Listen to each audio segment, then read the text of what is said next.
ورتل القرآن ترتيلا te janga qur'ana e deggodiral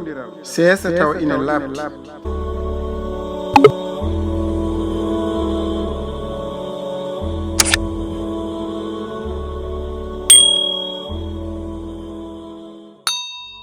يا أيها الذين آمنوا لا تلهكم أموالكم ولا أولادكم عن ذكر الله ومن يفعل ذلك فأولئك هم الخاسرون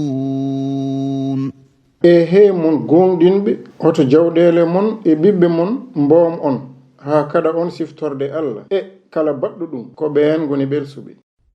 وأنفقوا مما رزقناكم من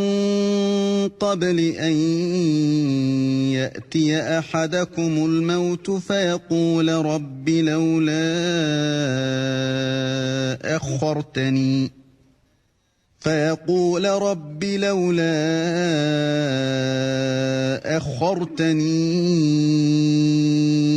إلى أجل قريب فأصدق وأكن من الصالحين